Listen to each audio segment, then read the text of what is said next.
جب بھی حق کا پیغام پھیلنا شروع ہوتا ہے تو اس کا ساتھ دینے والے بھی سامنے آتے ہیں اور اس کے مخالفت کرنے والے بھی۔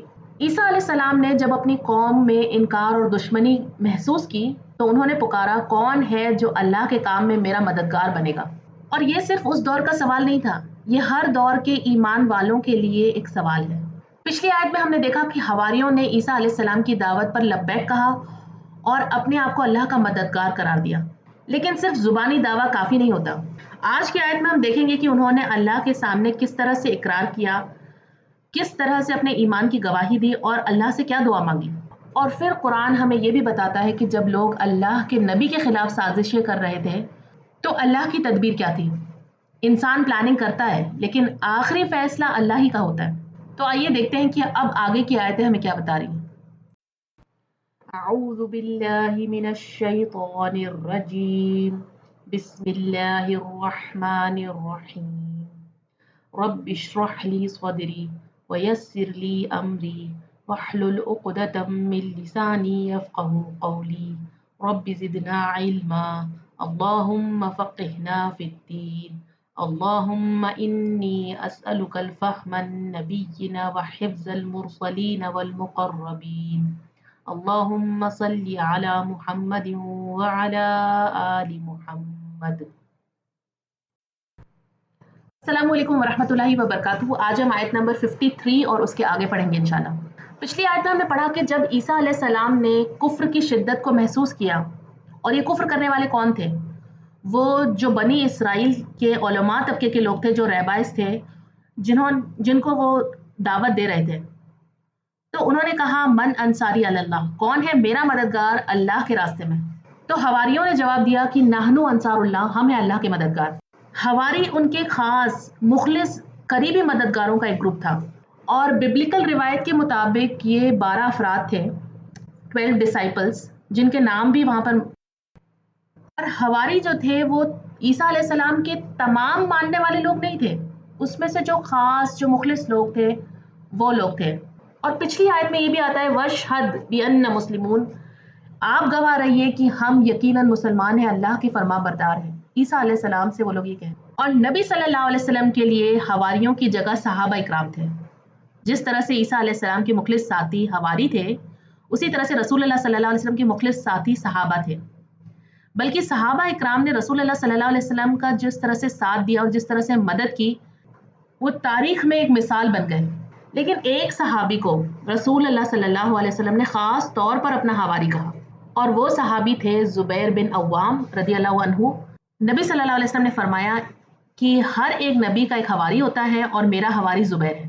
یہ بخاری کی روایت ہے۔ اور حواری وہ ہوتا ہے، وہ مخلص ساتھی ہوتا ہے جو دل کا صاف ہو اور پوری وفاداری کے ساتھ حق کا ساتھ دے۔ تو اب ہم دیکھتے ہیں کہ حواریوں نے کیا دعا کی۔ آیت نمبر 53 سورہ آل عمران، ربنا، اے ہمارے رب، آمنا، ہم ایمان لائے، بما، اس پر جو انزلتا، تو نے نازل کیا، واتبعنا، اور ہم نے پیروی کی ہے، رسول کی، فاکتبنا، تو پس تو ہمیں لکھ دے، مع الشاہدین، ساتھ گواہوں کے۔ آپ دیکھیں حواری ڈائریکٹ اللہ سبحانہ و تعالیٰ سے دعا کر رہے ہیں، وہ عیسیٰ علیہ السلام سے نہیں مانگ رہے۔ یعنی حواری جو تھے اس وقت کے، وہ ان کا عقیدہ آج کے کرسچنز کی طرح نہیں تھا۔ اگر ان کا عقیدہ اس طرح کا ہوتا تو وہ اللہ سے دعا نہیں کرتے، وہ سمجھتے کہ عیسیٰ علیہ السلام ہی کافی ہے ہمارے لیے، اور وہ انہی سے مدد طلب کرتے۔ لیکن یہاں پر ہم نے دیکھا کہ وہ فوراً اللہ کی طرف رجوع کرتے ہیں۔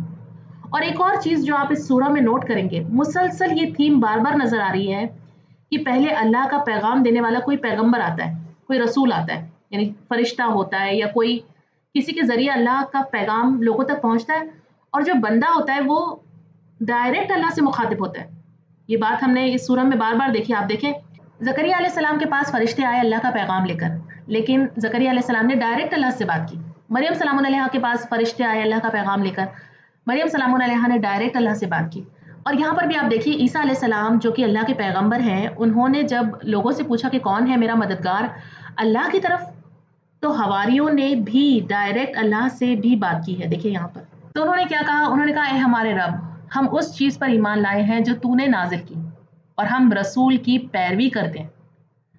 انہوں نے یہ نہیں کہا کہ ہم فلاں کتاب پر ایمان لاتے ہیں اور فلاں پر نہیں لاتے ہیں، انہوں نے کہا کہ جو بھی تیری طرف سے نازل ہوا ہے ہم اس پر ایمان لاتے ہیں، यानी हम तेरी तरफ से भेजी हुई हिदायत पर ईमान लाते हैं, ना कि उन बातों पर जो लोगों ने बाद में गढ़ ली। और फिर उन्होंने कहा वत्तबअना रसूला, और हम ने पैरवी की है रसूल की। और ये बहुत अहम बात है, सिर्फ ईमान लाने का दावा करना काफ़ी नहीं होता, ईमान के बाद रसूल की इताअत और उसकी पैरवी बहुत ज़रूरी होती है। और पीछे आप देखें ईसा अलैहिस्सलाम ने क्या कहा था, अल्लाह से डरो और मेरी इताअत करो। उन्होंने इताअत मांगी थी लेकिन इन्होंने पैरवी की। इताअत और पैरवी में, इताअत और इत्तबा में फ़र्क है। इताअत का मतलब होता है बात को मान लेना, जो कहा जाए उसे मान लेना, और इत्तिबा का मतलब होता है फॉलो करना, जो उन्होंने किया वैसा ही करना, उनको पूरा पूरा फॉलो करना। ये लफ्ज़ इत्तिबा इस बात की तरफ इशारा करता है कि हमने दिल से, अपनी खुशी से, मोहब्बत के साथ, पूरे जज्बे के साथ रसूल की पैरवी की। हमने उनके नक्शे कदम पे चलने की पूरी कोशिश की। और फिर वो फरमाते हैं फ़क्तुबना, बस लिख दे हमें, मअश शाहिदीन, गवाहों के साथ, सच्चाई की गवाही देने वालों के साथ। आप देखिए पहले उन्होंने कहा ईसा अलैहिस्सलाम से कि आप गवाह रहिए कि हम मुसलमान हैं, यानी ईसा अलैहिस्सलाम को अपने इस्लाम पर गवाह बना रहे हैं। और अब वो अल्लाह से दरख्वास्त कर रहे हैं कि आप हमें उन लोगों में शामिल कर दीजिए और जो हक की गवाही देने वाले हैं। तो वो अल्लाह को भी अपनी सच्चाई और ईमान का गवाह बना रहे हैं। और ये बात भी बहुत खूबसूरत है क्योंकि उन्होंने आने वाले नेक लोगों की तरफ मोहब्बत का इजहार किया है। वो ऐसे लोगों के साथ शामिल होना चाहते हैं जिनको अल्लाह पसंद करता है। इंसान क़यामत के दिन उन्हीं लोगों के साथ शामिल होगा जिनसे वो दुनिया में मोहब्बत किया करता था। इसीलिए हमें भी अंबियाओं से, सहाबा इकराम से, तमाम नेक लोगों से मोहब्बत करनी चाहिए, चाहे वो सदियों पहले गुजर चुके हों, लेकिन उनसे मोहब्बत करना हमें उनके करीब करता है। और अच्छे लोगों से मोहब्बत इंसान को खुद भी अच्छा बनाती है। तो इस आयत का खुलासा ये है कि अल्लाह पर ईमान लाना, अल्लाह ने जो कुछ नाजिल किया उस पर ईमान लाना, और रसूल की पैरवी करना, और नेक लोगों से मोहब्बत, उनका साथ, ये तीनों चीज़ें हक पर कायम रहने के लिए बहुत ज़रूरी है। एक और बात पर मैं यहाँ पर आपकी तवज्जो दिलाना चाहूँगी कि जैसे कि हमने पिछली आयत में पढ़ा था कि ईसा अलैहिस्सलाम ने पूछा कि कौन है मेरा मददगार अल्लाह की तरफ या अल्लाह के रास्ते में। तो हमने इस पर बहुत डिटेल में कुछ बातें की कि किस तरह से हर एक काम को करने के लिए सपोर्ट ग्रुप्स और टीम की ज़रूरत होती है। छोटे से छोटा भी काम अगर करना हो तो जब लोग मिलकर करते हैं तो उसमें बरकत हो जाती है, काम आसान हो जाता है। तो जिस तरह से दुनिया के कामों में सपोर्ट की ज़रूरत होती है, टीम वर्क की ज़रूरत होती है, उसी तरह से दीन के काम के लिए भी एक अकेला इंसान काम नहीं कर सकता। एक अकेला इंसान ज़्यादा आगे नहीं बढ़ सकता। ज़्यादा बड़ी चीज़ मुश्किल होती है एक अकेले इंसान के लिए करना। जब लोग साथ देते हैं, जब मिलकर काम किया जाता है, एक जैसी सोच रखने वाले लोग जब साथ मिलते हैं, एक दूसरे का साथ देते हैं, तब ऊंचाई तक, बुलंदियों तक हमारा काम पहुंचता है। इससे एक दूसरे की मदद करने से एक दूसरे का हौसला भी बढ़ता है। काम लगातार और लंबे अरसे तक किया जा सकता है। जब एक शख्स कमज़ोर पड़े तो दूसरा उसको सहारा देकर या दूसरा उसको याद दहानी करवाकर या दूसरा उसकी हौसला अफजाई कर सकता है, और तभी बड़े बड़े नेकी के काम अंजाम तक पहुंचते हैं। और मुसलमानों के पीछे रह जाने की सबसे बड़ी वजह यह है कि अक्सर खैर के कामों में एक दूसरे की मदद नहीं करते लोग। हर शख्स अलग अलग काम करना चाहता है, टीम वर्क नहीं करना चाहता, और या फिर खुद ही सारा काम करना चाहता है, किसी को अपने साथ मिलाना नहीं चाहता, यानी एडजस्टमेंट्स नहीं करना चाहता, कॉम्प्रोमाइज़ नहीं करना चाहता। कोई बड़ा काम चालू होता है और फिर पता नहीं बीच रास्ते में ही रुक जाता है। ज़रूरी है कि हर मुसलमान कुछ ना कुछ ताउन करे दिन के काम में, नेक कामों में, और मिलजुल कर काम करे, बड़े बड़े प्रोजेक्ट्स करें, और बहुत सारी नेकियां और बहुत सारा अजर सवाब अल्लाह से उसकी उम्मीद रखें और अल्लाह पर ही यकीन रखें। याद रखें, अकेले करने में वो खैर बरकत नहीं होती, तो लोगों को शामिल करें और मिलकर करें। दूसरी गलती जो अक्सर होती है कि लोग अल्लाह के नाम पर लोगों को डरा कर दीन की खिदमत करवाना चाहते हैं। यानी कहते हैं कि अगर तुमने ये फलां काम नहीं किया तो तुमने दीन के लिए कुछ भी नहीं किया, तुमने अपनी ज़िंदगी ज़ाया कर दी। इस तरह की बातों से लोगों को एहसास जुर्म दिलाकर और फिर उनसे दीन की खिदमत करवाते हैं, और इस तरह से करना ठीक नहीं है। इस तरह से लोगों से दीन की खिदमत लेना ठीक नहीं है, क्योंकि दीन की खिदमत करने का कोई एक स्पेसिफिक तरीका नहीं है। ज़रूरी नहीं कि हर इंसान यही काम करे, और ज़रूरी नहीं कि हर इंसान दीन को ही पढ़ाए या कुरान ही पढ़ाए। हर इंसान की सलाहियत अलग है, उसके पास मौके अलग हैं, अलग अलग तरीक़ों से दीन की खिदमत की जा सकती है। کوئی پڑھنا پڑھانا کرا سکتا ہے, کوئی فائنینشیل سپورٹ کر سکتا ہے, یعنی پیسہ کما کر دین کی خدمت میں لگا سکتا ہے, کوئی لوگوں کے خیر کے کام کر سکتا ہے, یعنی مدرسے بنوانا, ہاسپٹلز بنوانا, یا دینی پروگرامز وغیرہ جب ہوتے ہیں, جب اجتماعی پروگرامز وغیرہ ہوتے ہیں اس کے اندر تعاون دینا, بیک گراؤنڈ میں بہت سارے کام مینجمنٹ وغیرہ کرنا, یہ سب کچھ بھی دین کی خدمت ہی ہے. یعنی خدمت خلق کے ذریعے بھی آپ دین کی خدمت کرتے ہیں. فار ایگزامپل, آج جو سوسائٹی میں پرابلمس ہیں, جیسے ڈیورس ریٹ بہت زیادہ بڑھ گئی ہے, لوگوں کو پتہ نہیں ہے, یعنی مردوں کو پتہ نہیں ہے کہ ہماری وائف کے کیا حقوق ہیں, وائفس کو پتہ نہیں ہے کہ ہسبینڈس کے کیا حقوق ہیں, اور پھر وہ لڑائی جھگڑے اور ان ریئلسٹک ان نیچرل ایکسپیکٹیشنس ہیں سوشل میڈیا کی وجہ سے, کیونکہ سوشل میڈیا میں جو بڑھا چڑھا کے دکھایا جاتا ہے کہ یہ طریقہ ہے ہسبینڈ کا لو ایکسپریس کرنے کا, اور یہ طریقہ ہے ایک وائف کا لو ایکسپریس کرنے کا, اور یعنی بہت ساری خرابیاں جو ہمارے اندر آ رہی ہیں باہر سے. تو ایسی چیزوں کو فکس کرنے کے لیے میرج کاؤنسلنگز کی ضرورت ہوتی ہے, کیونکہ اگر جو سب سے اسمالسٹ یونٹ ہے سوسائٹی کا, ایک فیملی, اگر وہ اسٹیبل نہیں ہے, اگر وہ کمزور ہے, اگر وہاں دکھ ہے, اگر وہاں غم ہے, اگر وہاں پریشانیاں ہیں, تو پھر نیکی کے بڑے بڑے کام نہیں ہو سکتے, آپ اپنے گھروں کے مسئلے سلجھاتے رہ جاتے ہو. تو یہ بھی دین کی خدمت ہے اگر ہم اس طرح سے لوگوں کی مدد کرتے ہیں, میرج کاؤنسلنگ وغیرہ رکھتے ہیں. اس کے علاوہ پیرنٹنگ کے لیے بھی کاؤنسلنگ کی ضرورت ہوتی ہے. آج کل پیرنٹس کو نہیں پتا کہ بچوں کی تربیت کس طرح سے کرنی ہے, کیا صحیح ہے, کیا غلط ہے, کس حد تک ہماری کیا ذمہ داریاں ہیں, کتنا وقت ہمیں بچوں کو دینا ضروری ہے, بچوں کے کیا حق ہیں, ہم اس سے بھی بالکل انجان ہیں. اور پھر ایسے بچے جب بڑے ہوتے ہیں تو وہ معاشرے میں ہیلپ نہیں بنتے, وہ خود بیچارے ڈپریشن کا شکار ہوتے ہیں. تو ضرورت ہے کہ ہمارے پاس فیملی کاؤنسلنگ کی فیسلٹیز ہوں. تو جو لوگ اس میں ایکسپرٹیز ہیں جن کی, ان کو ضرورت ہے کہ وہ اس طرح سے خدمت کریں. اس کے علاوہ ٹین ایج بچوں کی رہنمائی ہے. ڈرگ ایڈکشن بہت زیادہ کامن ہو گیا ہے, غلط رستوں پہ بچے نکل جاتے ہیں, ان کو پراپر گائیڈنس نہیں دی جا رہی ہے. تو ایسی کوئی گائیڈنس دینے والی آرگنائزیشن بنانا, اور جو سوسائٹی کے بوڑھے لوگ ہیں جن کو مدد کی ضرورت ہے, جن کو گائیڈنس کی ضرورت ہے, جو اکیلے ہیں, جو ڈپریشن میں جا رہے ہیں, ان کے لیے گائیڈنس, ان کے لیے ہیلتھ کیئر پروگرامز, ان کے لیے سوشل گیدرنگز وغیرہ آرگنائز کرنا. اس کے علاوہ غریبوں کے لیے, یتیموں کے لیے, ضرورت مند لوگوں کے لیے مدد فراہم کروانا, اور ان کے لیے مدد کو آسان بنانا, یعنی ان کے لیے اپروچیبل ہونا. یہ بھی ایک بہت بڑی ذمہ داری ہے جو کوئی بھی اٹھائے, یا کوئی بھی اس طرح کی آرگنائزیشنز بنائے جس میں ان لوگوں کی مدد کی جا رہی ہو, یا کلینلینس کا ہی کوئی پروجیکٹ ہو. کیونکہ یہ جو دین ہے, دین اسلام, یہ ہر طرح کی گندگی دنیا سے صاف کرنے کے لیے آیا ہے. صرف دلوں کی گندگی نہیں, باہری دکھنے والی ظاہر گندگی کو بھی صاف کرنا ہمارا ہی کام ہے. یا پھر آپ سمجھیں کہ انوائرمنٹ کی حفاظت کرنا, پیڑ لگانا, یہ بھی بہت بہت بڑے نیکی کا کام ہے. نبی صلی اللہ علیہ وسلم نے اس کو اتنی اہمیت دی ہے, انہوں نے فرمایا ہے کہ قیامت اگر قائم ہونے والی ہو اور تمہارے ہاتھ میں ایک پودا ہو تو اسے لگا دو, اور اسے لگا سکتے ہو تو اسے لگا دو.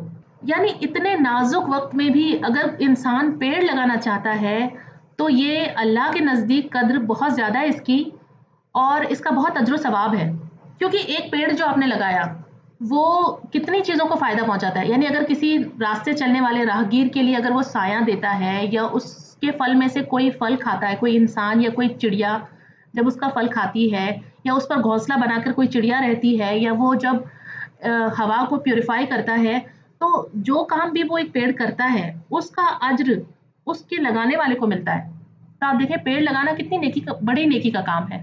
اور اس کے علاوہ بے روزگار لوگوں کے لیے جابز کے لیے, یا کوئی ایسی اسکیم چالو کرنا کہ جہاں بے روزگاروں کو مدد ملے, ان کو جابز مل سکے. یعنی کوئی بھی ایسا کام جو آپ دیکھیں کہ معاشرے میں اس چیز کی کمی ہے, یا یہ غلط ہو رہا ہے, اسے صحیح کرنا ہے, تو اس کی ذمہ داری کوئی بھی شخص لے, اور ایک لوگ مل کر کام کریں, لوگ اس کے ساتھ جڑیں اور اس کی مدد کریں. اور یہ کوئی فل ٹائم کام نہیں ہے, یہ ایک part time, only on Fridays کر لیا, یا اونلی آن سنڈیز کر لیا, یا ایوننگ میں 1 گھنٹہ ہم نے یہ سارے کاموں کے لیے اپنا وقت نکالا, تو یہ سب کچھ اجر و ثواب کا باعث ہے. تو ہم میں سے ہر ایک کو یہ چیز سوچنی چاہیے کہ میں کیا کر سکتی ہوں, مجھے کس میں انٹرسٹ ہے, میں کہاں پر خدمت کر سکتی ہوں, خدمت خلق کروں یا कुछ भी करूं, किसी भी तरह से मैं नेकियां कमाऊं, अल्लाह के अजर सवाब की मुस्तहिक बन जाऊं। आयत नंबर 54, वमकरू, और उन्होंने चाल चली, वमकर अल्लाह, और खुफिया तदबीर की अल्लाह ने, वल्लाहु, और अल्लाह ताला खैरुल माकिरीन, बेहतरीन है खुफिया तदबीर करने वालों में। मकर का रूट है मीम काफ रा। मकर यानी कि चाल, इससे मुराद है खुफिया तदबीर करना जो किसी शख्स को किसी मकरूह चीज से दो चार कर दे, यानी ऐसी छुपी हुई चाल जो किसी को ऐसी मुसीबत में डाल दे जो उसके लिए मसला पैदा करे।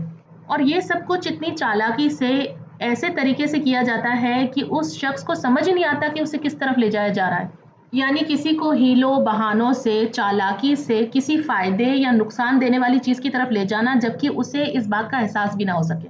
वमा करू, और उन्होंने चाल चली, वमा करुल्लाह, और अल्लाह ने खुफिया तदबीर की। यहाँ मकर का माना सिर्फ चालाकी या धोखा देना नहीं होता है जिस मानी में हम आम तौर पर समझते हैं इसको, बल्कि ये मुकाबले में हिकमत के साथ या तदबीर के साथ कोई काम करना, उसके लिए भी आता है। देखिए, हमने पीछे पढ़ा कि ईसा अलैहिस्सलाम को पहले ही उनके कुफ्र का अंदाजा हो गया था और उन्होंने पुकारा कि कौन मेरी मदद करेगा, और हवारियों ने साथ दिया। और दूसरी तरफ क्या हुआ, दूसरी तरफ जो हक के मुखालिफ लोग थे उन्होंने अपनी चालें तेज कर दी। जब उन्होंने देखा कि ईसा अलैहिस्सलाम को मुखलिस साथी मिल गए हैं और दीन का काम आगे बढ़ रहा है, तो उन्होंने फैसला किया कि ईसा अलैहिस्सलाम को ही रस्ते से हटा दिया जाना चाहिए। तो यहाँ ये जो मकर का लफ्ज़ इस्तेमाल हुआ है, इससे मुराद है कि वो छुपी हुई चालें चल रहे थे, ईसा अलैहिस्सलाम को कत्ल करवाने की साजिशें कर रहे थे। और खुफिया चालें चलने की क्या ज़रूरत पड़ती है, यानी सामने से आके क्यों कत्ल नहीं कर दिया जाता, ताकि काम भी हो जाए और बदनामी भी ना हो और हमें उसकी सज़ा भी ना मिले। तो उन्होंने चालें चली और इसके मुकाबले में अल्लाह ने भी तदबीर की। और अल्लाह जब तदबीर करता है तो हमेशा हिकमत पर मबनी होती है, और अल्लाह खैरुल माकिरीन है, सबसे बेहतर तदबीर करने वाला है। देखिए, उस दौर का हाल क्या था। उस दौर में ये जो बनी इसराइल थे, इनके ऊपर कुछ यहूदी हुक्मरान तो थे, लेकिन उनका ज़्यादा पावर नहीं था, उनका ज़्यादा कंट्रोल नहीं था, बल्कि रोमन हुकूमत का ज़्यादा कंट्रोल था। रोमन हुकूमत इनके ऊपर हुकूमत करती थी और ये सारे के सारे उनके अंडर थे। तो एक रिवायत के मुताबिक हमें ये पता चलता है कि पहले यहूदी मजहबी रहनुमा जो थे, उन्होंने मजहबी अदालत में ईसा अलैहिस्सलाम के खिलाफ फैसला किया। उन्होंने उन पर यह इल्ज़ाम लगाया कि ये लोगों को दीन से हटा रहे हैं और गुमराह कर रहे हैं, और ये इल्ज़ाम लगाकर उन्हें कत्ल करने का फैसला सुनाया।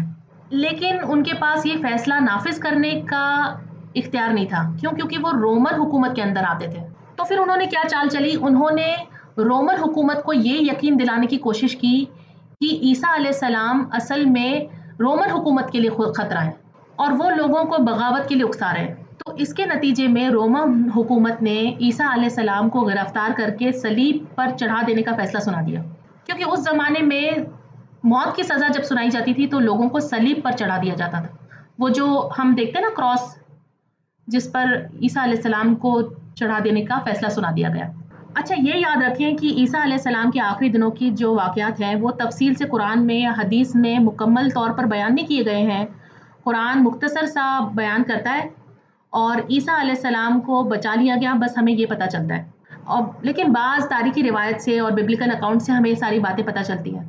तो उनमें से एक शख्स ऐसा था जिसने ईसा अलैहिस्सलाम की पहचान करवाने की एक प्लानिंग की और उसने बताया कि इस तरह से मैं ईसा अलैहिस्सलाम की पहचान करवा दूंगा और आप उसे गिरफ्तार कर लेना। तो हुआ ये कि अल्लाह सुब्हान तआला ने उस शख्स की शक्ल ईसा अलैहिस्सलाम की तरह बना दी और ईसा अलैहिस्सलाम को अपनी तरफ उठा लिया। तो लोगों ने उस शख्स को ईसा अलैहिस्सलाम समझ लिया और ईसा अलैहिस्सलाम की जगह उस शख्स को सलीब पर चढ़ा दिया गया। लेकिन ये सब कुछ हमें बिब्लिकल अकाउंट से पता चलता है कि किस तरह से उन्होंने चालें चली और किस तरह से अल्लाह की तदबीर हुई और ईसा अलैहिस्सलाम को बचा लिया गया, और जो शख्स था जिसने ये चाल चली थी वो खुद उसकी चाल में फंस गया। तो जो रिवायतें हमें तारीख की दूसरी किताबों से मिलती है या बिब्लिकल अकाउंट से हमें पता चलता है, तो हम उस पे यकीनी तौर पर ये नहीं कह सकते कि ये बिल्कुल सही है या बिल्कुल गलत है। अगर वो कुरान से कॉन्ट्राडिक्ट नहीं करती है, कुरान के खिलाफ नहीं है, तो हम उसे बयान कर सकते हैं। तो अगली आयत नंबर 55, इज़ क़ाला, जब कहा, अल्लाह ने, या ईसा, ए ईसा, इन्नी, बेशक मैं, मुतवफ़्फ़ी का, पूरा पूरा लेने वाला हूँ तुझे। तवफ़्फ़ा या तवफ़्फ़ा से है, वाव फा या इसका रूट है, मुतवफ़्फ़ी का, पूरा लेने वाला हूँ तुझे।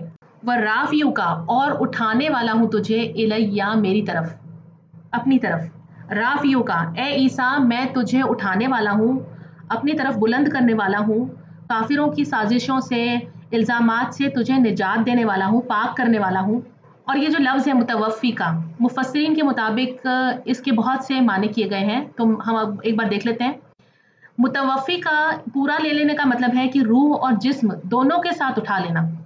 जैसे कि नबी सल्लल्लाहु अलैहि वसल्लम को मेराज के मौके पर बुलंद मकाम तक ले जाया गया था, उसी तरह से ईसा अलैहिस्सलाम को भी पूरा का पूरा उठा लिया गया, जिस्म और रूह के साथ। दूसरी राय ये है कि ईसा अलैहिस्सलाम को नींद की हालत में लिया और फिर अपनी तरफ उठा लिया।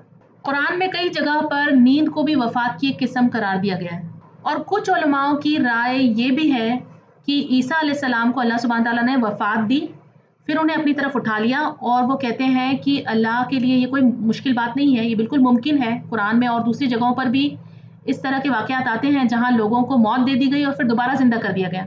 जैसे हमने पीछे बनी इसराइल के वाक़या में भी एक जगह पढ़ा था कि उन्हें, जब उन्होंने अल्लाह को रूबरू देखने की मूसा अलैहिस्सलाम से सवाल किया, तो उसके बाद अल्लाह सुब्हानहू तआला ने उन्हें बिजली की कड़कियाँ, सख्त साइका के ज़रिए उन्हें मौत दे दी, और फिर अल्लाह सुब्हानहू तआला ने उन्हें अपनी रहमत से दोबारा ज़िंदा कर दिया। तो ये बहुत आसान है अल्लाह के लिए, बिल्कुल मुमकिन है कि अल्लाह सुब्हानहू तआला ने ईसा अलैहिस्सलाम को मौत दे दी है, और या क़यामत के वाक़े होने से पहले ईसा अलैहिस्सलाम को दोबारा दुनिया में भेजा जाएगा ज़िंदा करके। लेकिन ये बात याद रखना ज़रूरी है कि कुरान की वाज़ेह बात ये है कि अल्लाह ताला ने उन्हें दुश्मनों के कत्ल से, फ़रेब से, साजिशों से बचा लिया और उन्हें अपनी तरफ उठा लिया। और बाकी मालूमात जो हमें दूसरी रिवायतों के ज़रिए और तफ़सील के ज़रिए पता चलती है, तो वो हमें नहीं पता, वल्लाहु आलम, कि उसमें से कितना सही है, क्या सही है। व मुतahhiरुका, और मैं पाक कर दूँगा तुझे, पाक करने वाला हूँ तुझे, मिनल लदीना, उन लोगों से, कफरू, जिन्होंने कुफ्र किया। फिर अल्लाह ने फरमाया कि मैं तुझे उन लोगों से पाक कर दूंगा जिन्होंने कुफ्र किया, यानी जो इल्ज़ामात, बहतान, झूठी बातें तेरे खिलाफ की गई है, उससे मैं तुझे पाक कर दूंगा, बरी ज़िम्मा कर दूंगा। वजाइलुल लदीना, और मैं बनाने वाला हूँ, अल्लदीना, उनको, जिन्होंने इत्तबिउ का, पैरवी की तेरी, फ़ौक़ल लदीना, ऊपर उन लोगों के, जिन्होंने कफर कुफ्र किया, इला यौमिल क़ियामा, क़यामत के दिन। यानी कहने का मतलब ये है कि जो लोग तेरी पैरवी करेंगे, मैं उन्हें क़यामत के दिन तक काफिरों पर गालिब रखूंगा। यहाँ गालिब होने से मुराद है सिर्फ ये नहीं कि जिस्मानी तौर पर या सियासी गलबा हासिल होना, इसका मतलब ये है कि मकाम या हुज्जत या असर या शोहरत में कोई बुलंदी अता करना। अल्लाह ने ईसा अलैहिस्सलाम को और उनके सच्चे पैरोकार को ख़ास मकाम अता फरमाया है। यहाँ ये कहा जा रहा है कि और वो लोग जो तुम्हारी पैरवी करेंगे, उन्हें क़यामत तक काफिरों पर गालिब रखूँगा। इस आयत की तफसीर में भी मुख्तलिफ बातें कही गई है उलमाओं की तरफ से। एक राय तो ये है कि ईसा अलैहिस्सलाम के असल पैरोकार हर दौर में हक पर रहेंगे और अल्लाह उन्हें बातिल और गालिब रखेगा। और दूसरी राय ये है कि जब ईसा अलैहिस्सलाम क़यामत के करीब दोबारा दुनिया में भेजे जाएंगे, तो उस वक्त सच्चे पैरोकार जो उनके होंगे, जो उनका साथ देंगे, जो उनके साथ होंगे, उन्हें दज्जाल और कुफ्र करने वाले जो होंगे, उन कुव्वतों के ऊपर उन्हें गालिब रखेगा अल्लाह, उन्हें फतह नसीब करेगा अल्लाह। आगे फरमाया, सुम्मा, फिर, इलैया, तरफ मेरी ही, मर्जिउकुम, लौटना है तुम्हारा, फ़अहकुमु, रजअ यरजिउ, रुजू से है लौटना, रा जीम आइन इसका रूट है, इज़ योर रिटर्न, तुम्हें मेरी ही तरफ लौटना है। यानी आखिरकार सब लोगों को अल्लाह के सामने खड़े होना है, अल्लाह के सामने जमा होंगे सब लोग, मुसलमान हो, चाहे नसारा हो, चाहे दूसरे लोग भी हों। फ़अहकुमु, तो मैं फैसला करूँगा, बैनकुम, तुम्हारे दरमियान, फ़ीमा, उसमें जो कुन तुम थे, तुम फ़ीही, उस जिसमें, तख्तलिफून, तुम इख्तिलाफ करते, इख्तलफ़ यख्तलिफ़ु, इख्तिलाफ, खा लाम फ़ा इसका रूट है, यू डिफर्ड। तो यहाँ कहा जा रहा है कि फिर मैं तुम्हें, तुम्हारे दरमियान, उन तमाम बातों का फैसला करूँगा जिनमें तुम इख्तिलाफ करते रहे हो। किन बातों में इख्तिलाफ होता है? ईसा अलैहिस्सलाम की हकीकत क्या थी, उनका क्या मकाम था, उनकी पैदाइश के बारे में कितने सारे इख्तिलाफ हैं, उनकी माँ के ऊपर कैसे इल्ज़ाम लगाए गए, लोगों में इस बात पर इख्तिलाफ है कि वो नबी थे या अल्लाह के बेटे थे, उनकी मौत से रिलेटेड इख्तिलाफ हैं कि वो मारे गए या पूरे के पूरे उठा लिए गए, क्या वो सलीब पर चढ़ाए गए या उनकी जगह किसी और को सलीब पर चढ़ाया गया। क्या वो दोबारा दुनिया में भेजे जाएंगे या नहीं भेजे जाएंगे। तो इन सारे इख्तिलाफ के बारे में क्या सच है, क्या सही है, इसका फैसला सिर्फ अल्लाह करेगा। तो ये सारे झगड़े और सारी बहसें जो हम करते हैं आपस में और उस पर अड़े रहते हैं, अटके रहते हैं, ये सही है, मैं सही हूँ, ये गलत है, वो गलत है, ऐसे है वैसे है, और फिर उसकी दलीलें और फिर उसकी तफसीलें और उसकी न जाने क्या क्या, इन सारी बातों को अल्लाह क़यामत के रोज़ ये फैसले कर देगा और जो सच्चाई होगी वो हमारे सामने ले आएगा, क्योंकि अल्लाह ही सबसे ज़्यादा जानता है सच्चाई क्या है। तो इन सारे इख्तिलाफ और इन सारी बहसों में हमें नहीं पढ़ना चाहिए, हमें सिर्फ ये कहना चाहिए वल्लाहु आलम। अगर कोई इस बात की बहस करे ये सही है, मैं सही हूँ, कहना वल्लाहु आलम और छोड़ दो उस बात को। अल्लाह ज़्यादा जानता है क्या सही है क्या गलत है। इस आयत को पूरा एक बार देख लेते हैं। जब अल्लाह ने फरमाया ए ईसा मैं तुम्हें पूरा उठाने वाला हूँ और तुम्हें अपनी तरफ उठाऊंगा और तुम्हें उन लोगों से पाक कर दूंगा जिन्होंने कुफ्र किया, और जो लोग तुम्हारी पैरवी करेंगे उन्हें क़यामत के दिन तक काफिरों पर गालिब रखूंगा। फिर तुम सबको मेरी तरफ ही लौट कर आना है, फिर मैं तुम्हारे दरमियान उन बातों में फैसले करूंगा जिन में तुम इख्तिलाफ करते रहे हो। आयत नंबर 56, फ़अम्मल्लज़ीना, तो रहे वो लोग जिन्होंने कफ़रू कुफ्र किया, फ़उअज़्ज़िबुहुम, तो मैं अजाब दूंगा उन्हें, अज़ाबन शदीदा, सख्त अजाब, फिर दुनिया वल आखिरा, दुनिया में और आखिरत में, वलमा, और नहीं होगा, लहुम, उनके लिए, मिनन नासिरीन, मददगारों में से कोई। तो इस आयत में अल्लाह सुब्हानहू व तआला फरमाते हैं कि जो लोग अल्लाह और उसके रसूल का इनकार करने वाले लोग हैं उनके लिए दुनिया में भी अजाब होगा और आखिरत में भी अजाब होगा। और कैसा अजाब होगा? सख्त अजाब। और उनके लिए ना कोई मददगार होगा जो उन्हें अल्लाह के इस अजाब से बचा सके। और ये याद रखिए कि दुनिया के अजाब ज़रूरी नहीं कि वो सारे जिस्मानी हों, कभी अजाब मानवी भी होते हैं, जैसे दिल की तंगी या मायूसी या बेचैनी या परेशानियाँ, सुकून नहीं होना, सुकून का छिन जाना, यानी सारी नेमतें होने के बावजूद, औलाद है, मालो दौलत है, घर है, ऐशो आराम है, लेकिन सुकून नहीं है, दिल का सुकून नहीं है, गुस्सा है, गम है, खौफ है, अंदर से दिल बेचैन है। यानी नेमतें तो हैं लेकिन उनसे लज्जतें छिन चुकी हैं, उनके अंदर कोई लज्जत नहीं है। ज़ाहिरी तौर पर देखने वाला कहेगा कि वाह इसके पास इतना कुछ है, लेकिन वो जो परेशानी वो इंसान फील कर रहा है, जिससे वो गुजर रहा है, वो किसी को नज़र भी नहीं आएगी और कोई मदद भी नहीं कर सकेगा, क्योंकि यहाँ कहा है वमा लहुम मिन नासिरीन, कोई उसकी मदद नहीं कर सकेगा। और ये अजाब जिस्मानी तौर पर भी हो सकता है, जैसे जिस्मानी बीमारी है या माल में नुकसान है या कोई और सख्तियाँ हैं या मुसीबतें हैं जो दुनिया में लोगों पर आती हैं। और आखिरत में किस तरह के अजाब होते हैं? आखिरत में होता है जहन्नम की आग, खौलता हुआ पानी, ज़ख़ूम के दरख्त, आग के कपड़े, जंजीरें और तोक़ें, और सख्त प्यास और भूख, अंधेरा, हसरतें, नदामतें, ये सारे आखिरत के अजाब हैं। और इन सारे अजाबों से बचाने वाला कोई नहीं होगा, कोई मददगार नहीं होगा जो अल्लाह के अजाब से ऐसे लोगों को बचा सके। यहाँ कितनी सख्त और डराने वाली बात कही गई है। अल्लाह हमें ऐसे अजाब से, हर तरह के अजाब से, दुनिया और आखिरत के अजाब से बचा के रखे। या अल्लाह तू हमें पूरी ज़िंदगी मोमिनों में शामिल रख। या अल्लाह तू हमें मौत के वक्त कलमा नसीब कर। या अल्लाह तू हमें मौत के वक्त इस्लाम पर मौत दे और तेरे सारी सख्ती और अजाब से हमें महफूज रख।